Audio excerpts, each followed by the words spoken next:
Salut copain, ça joue bien? Ouais, alors je te rappelle, guerre totale prévue en 2027, c'est leur projet. Alors c'est peut-être pas leur seul et unique projet, mais c'est un projet d'une branche des ultra-conservateurs américains, quoi. Hein, c'est des généraux qui sont derrière ça, quoi. Alors pas que... Là c'était un général parlait. Donc il y a une branche quand même de la politique, une branche américaine, hein, qui est prête à partir dans une guerre totale. En plus, il y a l'intelligence artificielle qui annonce aussi pour 2027 une troisième guerre mondiale. T'as qui la CIA aussi, un rapport de la CIA de 2022, 2023, je sais plus exactement, qui dit que vu l'embrasement du monde, machin, qui estime que dans les 2 à 3 ans à venir, il y a aussi une guerre totale qui pourrait éclater. Donc c'est aussi pour 2027, quoi.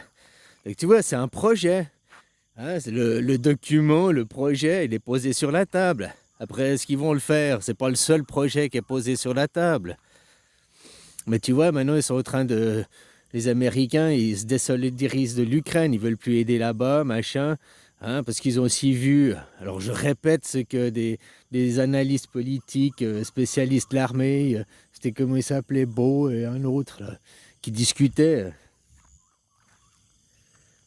Ils s'enlèvent de l'Ukraine et tout, parce que avec la frappe de l'Iran, ils ont vu que l'Iran, ils avaient des missiles, enfin, ça leur a foutu les boules, quoi. Puis ils veulent maintenant, les Américains, ils veulent pas aller en guerre contre l'Iran, c'est ce qu'ils disent, hein. Ils veulent calmer le jeu des Israéliens parce qu'ils veulent garder leurs missiles. Au cas où ça part en cacahuète, ils veulent garder le matos, quoi. Hein? Puis ils commencent à faire des stocks pour 2027.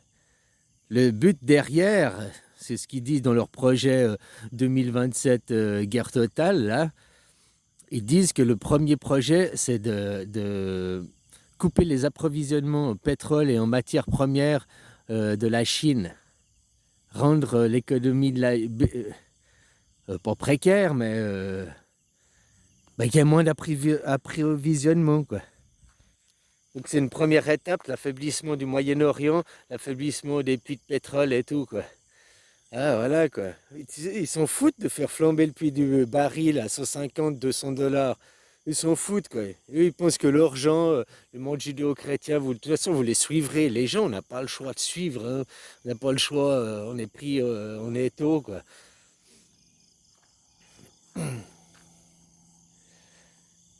J'aime bien les Israéliens comme ils sont. Tu vois, tu vois Netanyahou, il va au siège de l'ONU, il prend sa Bible. Ouais, alors la Bible, gna, gna, gna.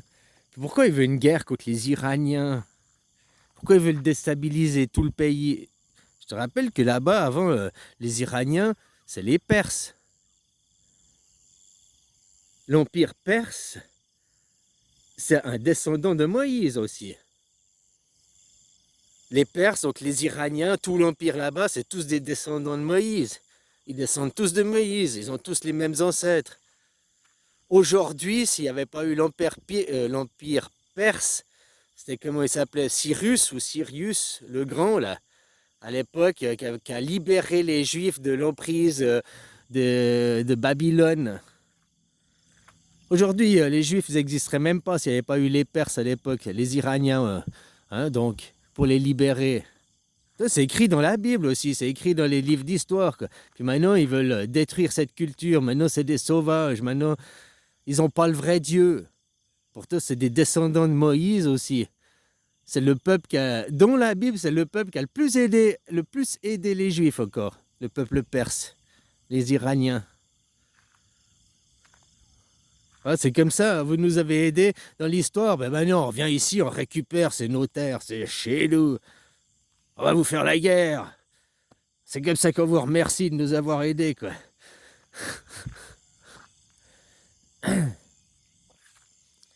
C'est comme l'histoire du scorpion, là, qui demande à la grenouille pour traverser la rivière, puis au milieu de la rivière, il la pique, puis ils meurent tous les deux, quoi. Et il dit, bah, c'est ma nature, c'est plus fort que moi, quoi. Bah voilà, hein, donc, sachant ça, eh ben, il faut leur couper le dard, quoi. Hein. Tiens, c'est ce qu'ils font, leur dieu, ils leur coupe le sgeg, quoi. Ouais, mais ça les rend agressifs, quoi, hein, ça les rend encore plus violents. Ouais, non, non, c'est pas le but, quoi. Comme je t'ai dit là-bas, la solution, c'est un État à la Suisse, un État laïque, polythéiste. La laïcité, c'est avec le polythéisme, hein. La laïcité ne va pas avec l'athéisme. Athéisme, c'est qu'il n'y a pas de Dieu, il n'y a pas Satan, il n'y a pas le... Mais il n'y a pas de force, il n'y a pas d'énergie qui ont engendré la création du monde. Il n'y a rien, quoi. Tu comprends? L'athéisme. C'est-à-dire que la laïcité, c'est il n'y a pas de religion d'État. On ne choisit pas l'islam ou la chrétienté ou bien le bouddhisme comme religion d'État. Il n'y a pas de religion d'État, mais on admet toutes les religions, on admet tous les cultes. À titre privé, les gens ont le droit d'avoir des cultes, et puis chacun a le droit d'avoir son propre culte. Tu as les trois grandes religions monothéistes, hein, qui dominent tout, quoi. Celles qui contrôlent tout. Chez vous là-bas, ici c'est le bouddhisme, hein. Le bouddhisme c'est la même chose, mais sain, qui n'a pas été perverti, quoi. L'histoire de Jésus et l'histoire de Bouddha, c'est la même histoire. Sauf dans l'histoire de Jésus, ils l'ont idolâtré. Ils en ont fait un fan, ils en ont fait une idole.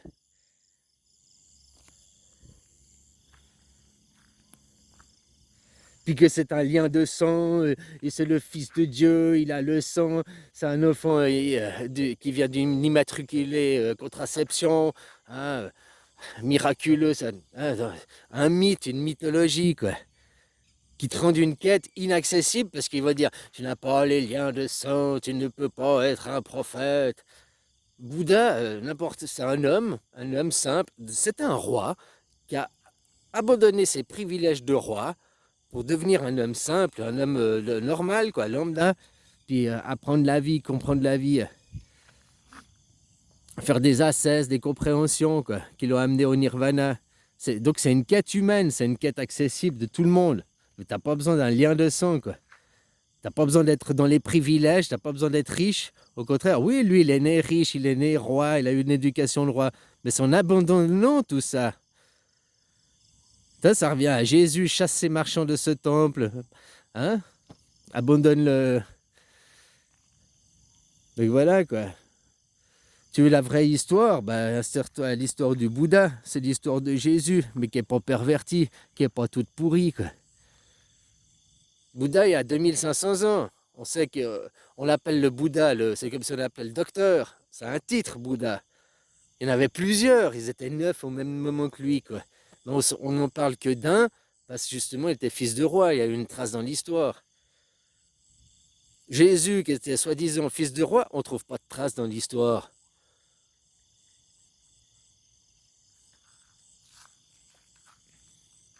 Moïse, on ne trouve pas de trace dans l'histoire.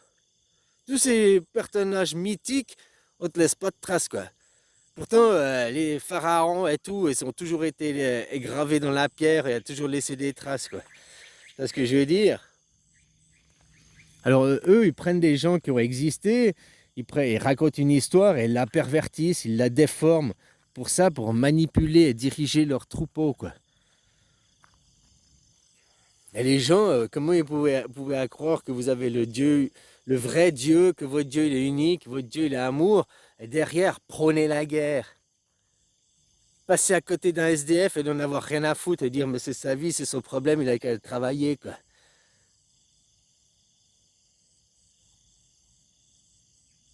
C'est presque inadmissible aujourd'hui dans un monde occidentalisé, civilisé, machin, qu'il existe encore des SDF, quoi. Et tu te retrouves à la rue quelques jours, machin, un truc transitoire, ok, mais il y en a, ils vivent, ils font carrière, hein. Ça fait 5 ans, 10 ans qu'ils sont là sous le pont, quoi. C'est des choses, c'est inadmissible, quoi.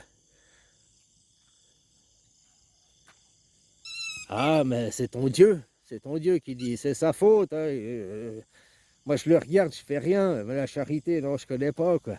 Hein? Il crée les conditions. Pourquoi maintenant? Pourquoi il crée les conditions de votre salaire de merde? Pourquoi les conditions salariales se dégradent? Pourquoi les hôpitaux publics ça se dégrade? Pourquoi les écoles ça se dégrade? Pourquoi tout ce qui a été acquis par nos grands-parents, ils dégradent et ils laissent détruire maintenant. Et derrière, ils te font quoi comme publicité? Mais nous, avec nos écoles privées, mais nous, avec notre médecine privée, oh, mais les entreprises privées, au moins, les entreprises privées, blablabli, blablabla, oh, les entreprises privées, il n'y a pas de corruption, oh, les entreprises privées. Le monde du roi, quoi. Les entreprises privées, tu sais comment ils font? Ils cassent les prix, machin et tout, ils vendent à perte pour attirer les parts de marché, acquérir un monopole, prendre de l'ampleur sur le marché, et dès qu'ils ont pris de l'ampleur, ils flambent les prix augmentent, la qualité elle baisse. Ils ont tué tous les autres acteurs, tous les autres fournisseurs, machins, concurrents sur le marché, puis tu n'as plus le choix d'aller ailleurs, tu ne peux même plus aller ailleurs aujourd'hui, quoi. Ces gens, ces grandes sociétés commencent à arriver par des subsides. Tu vois, il y a beaucoup de grandes sociétés, elles étaient encore respectables, elles étaient bien. Elles avaient encore une certaine valeur, un certain code éthique, tant qu'elles n'étaient pas cotées en bourse à Wall Street. Et dès qu'elles sont cotées en bourse à Wall Street, dans les 10 ans à venir, la société, où elle est devenue le monopole, elle écrase les autres, elle domine, ou alors elle s'est fait bouffer, quoi. La qualité, il faut toujours des dividendes en plus. Dès que tu arrives à Wall Street, ta société devient une société de merde, quoi. Où la qualité, où les clients, c'est plus leur priorité, quoi. Leur première priorité, c'est le dividende, c'est l'actionnaire, quoi.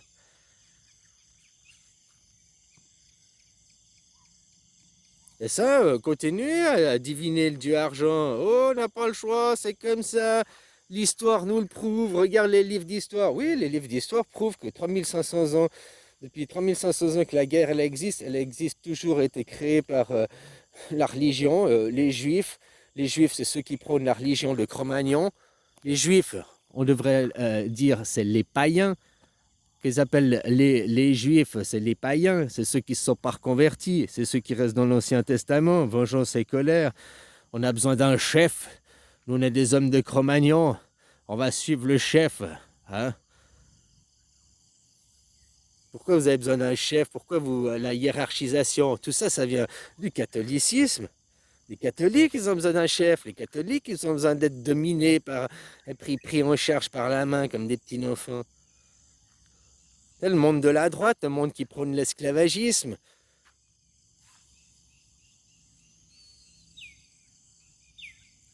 Voilà quoi, aujourd'hui, 2024, hein, continuer avec des idées d'arriéré et prôner ça, puis toujours au même, notre Dieu, c'est le vrai Dieu.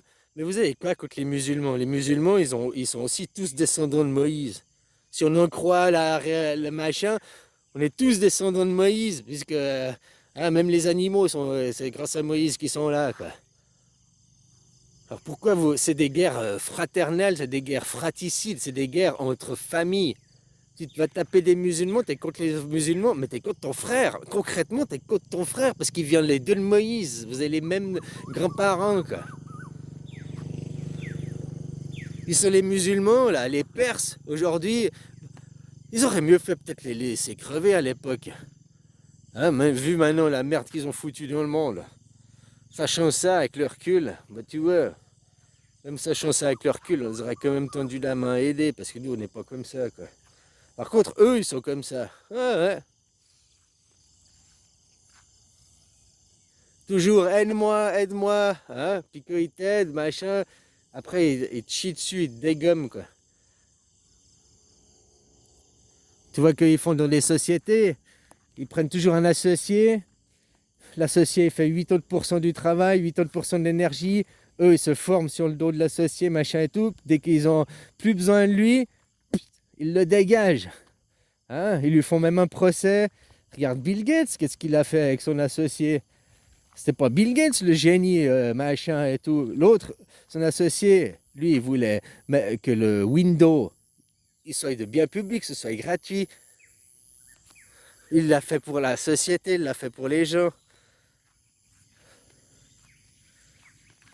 Bill Gates, il l'a dégagé, vas-y, non, on va se faire du fric. Aujourd'hui, pourquoi on a encore payé ces putains de programmes de merde, quoi?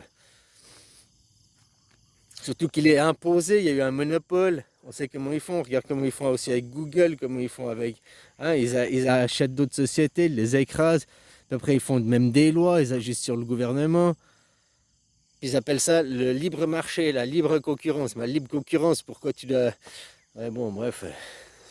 Il y a des sujets, je ne veux pas aborder, ça m'énerve.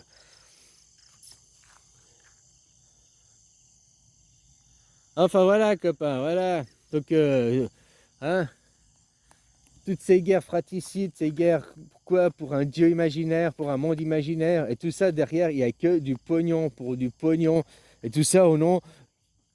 toute l'idéologie juive, hein, je suis désolé, même l'idéologie chrétienne a été jugée devant Nuremberg. Les chrétiens, vous allez contre les musulmans parce que vous avez aussi le vrai Dieu. Pourtant, c'est le même Dieu. Mais vous avez la meilleure idée. Vous essayez d'imposer votre idéologie par de la force.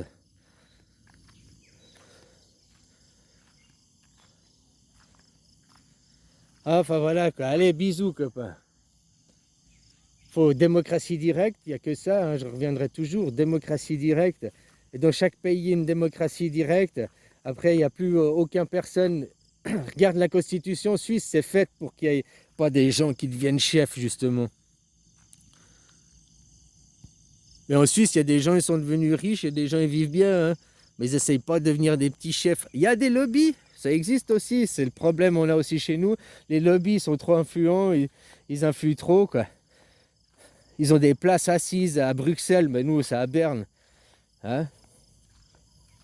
Ah, il n'y a pas un truc, c'est écrit dans à la fin, un ours s'élèvera dans le... Hein, machin et tout. Tu vois, un ours s'élèvera. Tout le monde y dit, au début qu'il y a la guerre en Ukraine, machin, il disait l'ours, la Russie, c'est l'ours. Je suis désolé, l'emblème, le drapeau, c'est pas un ours, c'est des phénix là sur leur drapeau, des aigles, je sais plus quoi. Par contre, va voir en Suisse, la fosse aux ours, Berne, un ours, il y a des ours partout en Suisse, quoi. Hein? À la fin du temps, un petit se lèvera contre les grands, machin et tout, un David contre Goliath. Un ours, quoi. Un ours mal léché, quoi.